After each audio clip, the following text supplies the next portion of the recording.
Alright, we ran out of time on that segment. One way to fake horizontal, not fake horizontal movement, but just to implement horizontal movement would be, let's say you're in the C cage position, but I want to bring some of these guys up, and I don't know how. I mean, okay, I can go, I know from here, the next one, probably a whole step, What you can just do is, the next position up from C in the same chord is the A shaped C. So C shaped C goes to the A shaped C. So if you play a couple of these lines here, you can play a couple of the lines of the A shaped C, which goes like this. So you can go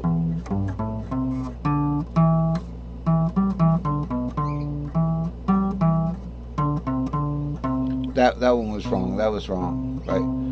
Remember, the A shape has like two shorties, then two longies, then two shorties. It's actually shaped like an A sideways. Okay. So that way you can kind of fake horizontal movement. Like say from the A shape, now you want to go up to the G shape, okay, which is the big long chord here that I can't play because of my pinky fingernail won't hold that string down. Okay. All right. So we know that one goes, this is the top of an S2L, and then a perfectly boxed S3S, then another warped over S2L, 3, 5, 6 root. So if we're playing something in the A shape, now from this string, without continuing on the A shape, I want to go horizontal.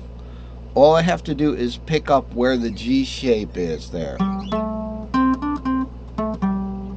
Now back to the A shape.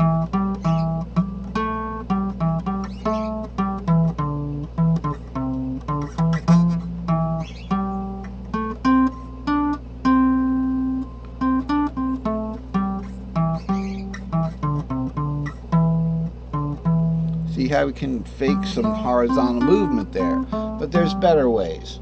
There's better ways. That I found too difficult to do when I just started. I just was able to do that today.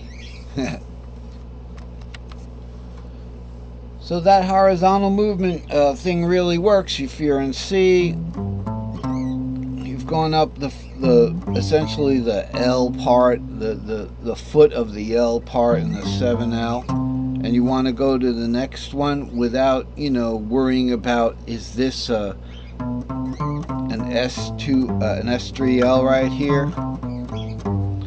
You can just go to the cage shape, and when you're working in with a warped guitar like this, with the tuning warp, caged is what it is, because the warp makes the cages, it makes the shapes. So you can go from C, on up here.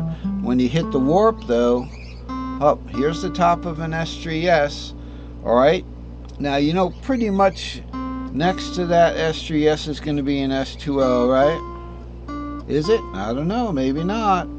So let's do it by cage. So you've got, alright, you want to go to the A shape there. See, it wasn't an S2L there. What it was it was the bottom of an S3S, and then the top one's in no string land. So you can't really guess at it like that. If you are up here on the C, you remember that's the top of an S3S, okay? You can always just guess where the next note, you can always do the same note, like that. The way that I would do it would be, if I was on a C, which is a root, I'd go into an S3XL at that point. So there's different ways to implement horizontal movement. I know I'm not telling you the best rule of thumb, but I have given you a rule of thumb that you can use that is a pretty good one, and that is just go into the next cage shape, although that's difficult for people at first. So say we're up here on the warp, it gets a little complicated on the warp, right? And I want to go horizontal now, and I don't want to go into essentially one of these, which is the middle part of a stack of 3 extra long. We know where that came from, right? Here's your 7L, and the stack of 3 extra long is 5, 6, 7, root 2, 3, 4, 5, 6. Remember, the 7L is just 4 of these 2 S3Ls and 2 S3Ss. Now this diagram shows the S3Ls in white over the S2Ls that are in black over here. So this is a bad diagram to use for that. But so I would just go into the middle of an S3XL. So we do this kind of thing.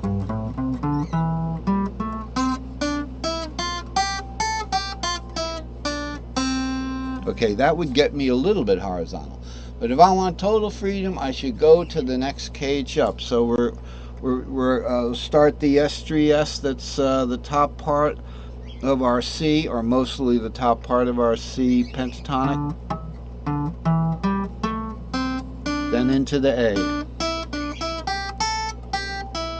From the A, we could take it to the G. Now the top of the G is a warped over S2L. To the C, to the G.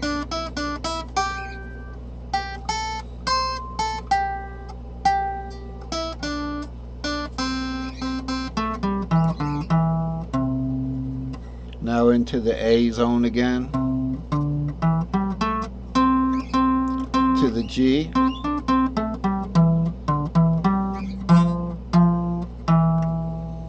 that would just fall there, right? We're back in the C zone, so it's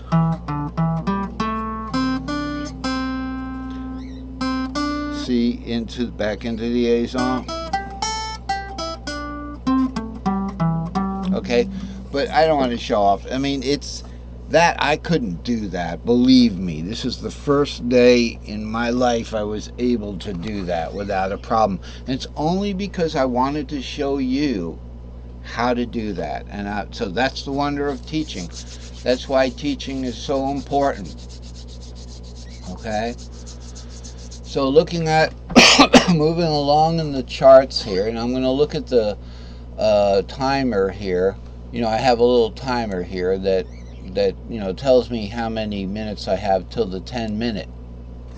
At that point, it'll stop. It's supposed to give me a little ding, but it hasn't been doing that. So if you see a little break in what I'm talking about, aside from like 2 or 3 seconds or 5, you know that I didn't notice that the segment ended recording.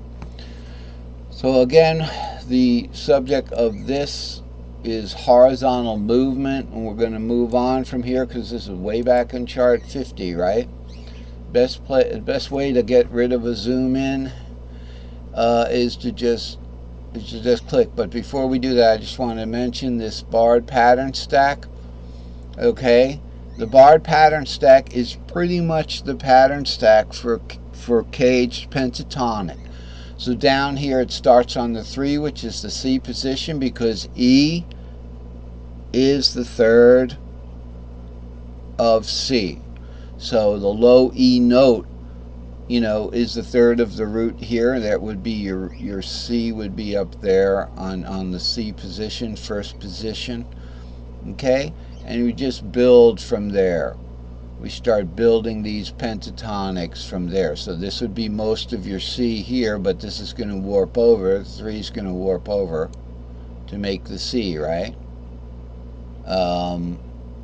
Actually, the 3 and the root would be warping over like that, wouldn't they? We better hurry up because this is the end of this segment. There it is. There's your C cage box right there, and the diatonic too. Only in C you get the whole thing.